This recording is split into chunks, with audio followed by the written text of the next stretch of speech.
یہ پڑھتے ہیں کہ جو پچھلی قوم میں تھی. چونکہ میرے نبی صلی اللہ علیہ وآلہ وسلم جب لوگوں کو دین کی دعوت دیتے تھے تو پھر اس میں منافق بھی تھے, اس میں کافر بھی تھے, اس میں ابھی ایسے لوگ بھی تھے جنہوں نے کلمہ نہیں پڑھا. پھر میرا اللہ نبی سے فرماتا ہے, نبی ان کو سنا نوح علیہ السلام کا قصہ. نوح علیہ السلام جنہوں نے 950 سال تبلیغ کی, ان کی قوم ہنستی تھی, مذاق اڑاتی تھی, تکبر سے, غرور سے. اللہ نے ان پر پانی کا عذاب بھیجا. بولو استغفر اللہ. اللہ تعالیٰ نے فرمایا ان کو بتاؤ قوم عاد کا قصہ, جو لمبے لمبے چوڑے چوڑے قدوں والے لوگ تھے. قوم عاد بیٹا اتنی بہادر قوم تھی, اتنے بڑے بڑے ان کے قد جیسے کھجور کا درخت ہوتا ہے نا, اتنے لمبے لمبے ان کے قد تھے بیٹا. اور ان کو اللہ نے طاقت بہت دی تھی بیٹا, اور ان میں تکبر آ گیا, ان میں غرور آ گیا. وہ بندے کو بندہ نہیں سمجھتے تھے, وہ کہتے تھے ہمیشہ ہم ایسے ہی رہیں گے. اللہ نے ان کو دیا, ان کو کہا رے اللہ کا شکر ادا کرو, اللہ کے آگے جھک جاؤ, تمہیں اللہ نے اتنا نوازا ہے, رب کی اتنی تم پہ رحمتیں ہیں. مگر میری بہنوں وہ تکبر میں آ گئے, وہ غرور میں آ گئے, وہ ظالم بن گئے. اللہ اکبر, سب بولے اللہ اکبر. پھر کیا ہوا؟ پھر میرے اللہ نے ایک آندھی بھیجی, یہ ٹھنڈی ٹھنڈی ہوا جو تمہیں نظر آتی ہے, لوگوں آؤ تمہیں سناتی چلوں. جب یہ ٹھنڈی ٹھنڈی ہوا چلتی, جب یہ آندھی آتی, جب یہ بارش برستی, جب موسم تبدیل ہوتا, جب بادل آنے لگتے, تو صحابہ رسول مساجد میں دوڑ جاتے.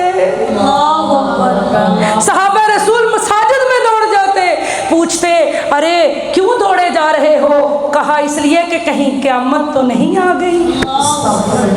کہا اس لیے کہیں قیامت تو نہیں آ گئی, کیونکہ پچھلی قوموں پر ایسے ہی قیامت بن کے یہ پانی برسا, قیامت بن کے زلزلہ آیا, قیامت بن کے پتھر برسے. لوگوں پچھلی قوموں پہ ایسے ہی عذاب آیا. تو میری بہنوں فرمایا کہ جب بارش ہو تو دعا کیا کرو, اللہ اس میں جو خیر ہے وہ عطا کر, اس میں جو شر ہے اس سے بچا. جب ہوا آئے, اللہ اس میں جو خیر ہے وہ عطا کر, جو شر ہے اس سے بچا. اللہ ہر مسافر خیر سے اپنے گھر پہنچے, کیونکہ کبھی کبھی بجلی بھی گر جاتی ہے. اب تو آپ گرتے ہوئے دیکھ رہے ہو, اب تو سوشل میڈیا کا دور ہے, اب تو تمہیں پتہ چلتا ہے کہ فلاں گاؤں میں فلاں جگہ بجلی گر گئی. پہلے سنتے تھے, اب گرتی ہے, تم دیکھتے ہو. استغفر اللہ ربی من کل ذنب واتوب الیہ, استغفر اللہ ربی من کل ذنب واتوب الیہ, استغفر اللہ ربی من کل ذنب واتوب الیہ. میری بہنوں یہ بڑا سختی والا معاملہ ہے. یہ میں پچھلی قوموں کے عذاب کا ذکر کر رہی ہوں. پورے قرآن میں اللہ پاک نے صالح علیہ السلام, ان کو اللہ نے ایک اونٹنی دی. صالح علیہ السلام نے کہا لوگوں تم اللہ کی عبادت کرو. انہوں نے کہا کوئی نشانی تو دکھاؤ. انہوں نے کہا چلو دکھا دیتا ہوں. ایک پہاڑ کے پاس گئے, اللہ کے حکم سے پہاڑ کے اندر سے ایک اونٹنی نکل آئی. سبحان اللہ. کہا دیکھ لو یہ اونٹنی باہر آ گئی, یہ اللہ تعالیٰ کی اونٹنی ہے, یہ نشانی ہے. ایسا کرنا, یہ چرے گی, کھائے گی, پیے گی, یہ اللہ کی نشانی ہے, اس کو تکلیف نہ دینا. ایک تالاب ہے, ایک دن تم پانی پی لینا, ایک دن یہ پانی پی لے گی. لیکن اس قوم نے اتنی بے ادبی کی, اتنی گستاخی کی کہ صالح علیہ السلام کی بھی بے ادبی کی, اور وہ جو اٹھنی تھی اس کے بھی کونچے پاؤں کاٹ دیے, اس کے پاؤں کاٹ دیے. اللہ شدید غصے میں آ گیا. اللہ نے اس قوم کو بھی عذاب پہ گرفتار کیا, غرق کر دیا اللہ نے اس قوم کو. لوگوں میرے رب نے کہا اے نبی, یہ جو ہم نے 30 پارے پڑھے ہیں نا بیٹا, اس میں ہم نے ان قوموں کے قصے بھی پڑھے ہیں.